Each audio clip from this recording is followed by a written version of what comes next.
Hi guys, my name is Brett Summer, fellow student of yours in HUS152. For this class activity 2, for my client Bruce, he's loosely based on me, but his disability is that he broke both his legs in 2 different incidents, and he needs just slight accommodations in the workplace, as far as rest and how much he could pick up. He can't pick up like more than 50 pounds and can't be on his feet for like many hours at a time. He needs about 15 minutes of just sitting before he's ready to go again. So not too much to accommodate. The businesses that me and my client have reached out to are the VA, their mental health wing. I have a contact, Ed, there with the VA. And I also have a contact, David, at Kennebec Behavioral Health. And Bruce and I've helped Bruce submit his resume and cover letter to these places. And he's looking to become a mental health technician. Both of those people actually have a vast, like Ed and Dave have a vast personal network, so they know a lot about a lot and who to connect to. And we believe that mental health technician meets Bruce's needs, and of course there's a mental health technician deficiency in the state and actually the country, which is pretty lacking. So many places are looking to hire mental health professionals. Number 2, how can you use informational interviews, tours, and observations? Okay, so for Bruce, I actually was able to set up via Ed through the VA a 4-month job shadowing where he can take a look at like what does the job entail, what is like a day in the life of that job. It's a passive role only, so he won't be getting paid or anything. And he can't really like have a hands-on part, but it's great for Bruce because he'll be able to get an idea of like, is this something like he'd be interested in for real? Or is he looking for something a little bit different within the field? Of course, for that, he's going through a background check, HIPAA training, and occupational health screening. And these are great things because it's what he's going to have to do anyway when he gets a job. So that'll put him a little bit ahead of the curve.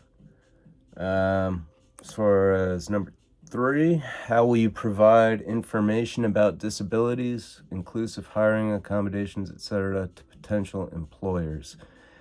Well, so with my agency, we work with folks with disabilities from minor to severe even, and it's a vast untapped pool of talent, really.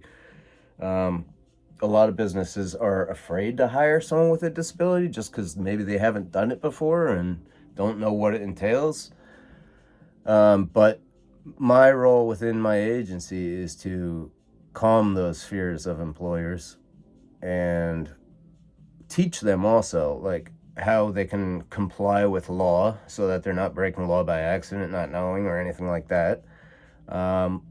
That we have a wide array of talent in niche technical positions and everything.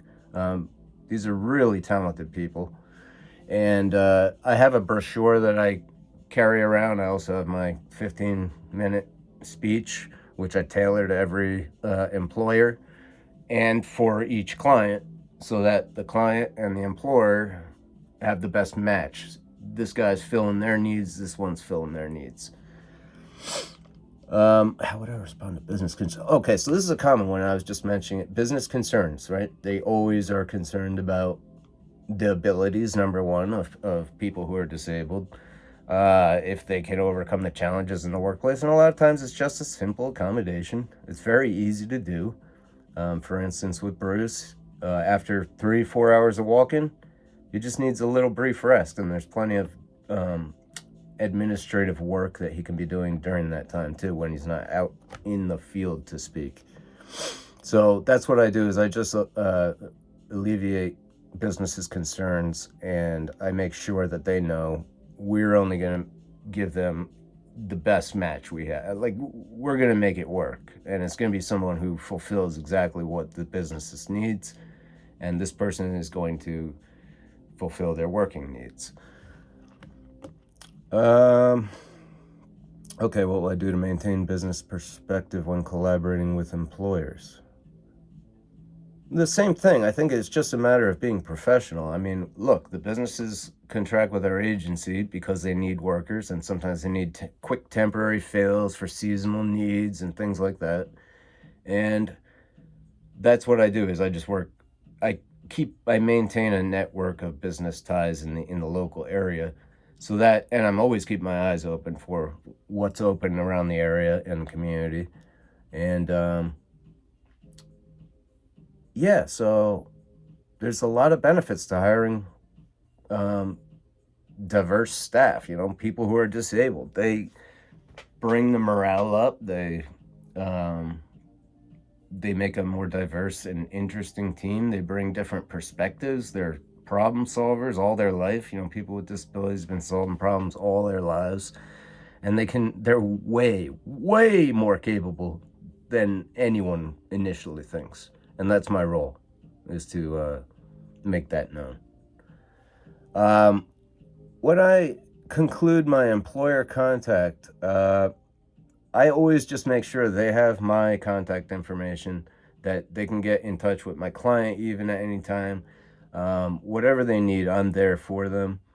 And whatever the next steps are, we're always going to make sure that that's something that's known between all parties. So me, Bruce, and the employer, we're going to all be on the same page, and that's very important. So whether it's interviews, job offers, situational assessments, all these things, like for instance with the job shadowing coming up with the VA, Bruce, oh my gosh, what was I just gonna say?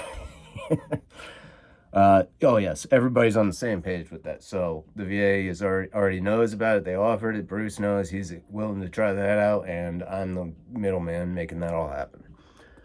So that's about all I have for class activity 2. Thanks for listening.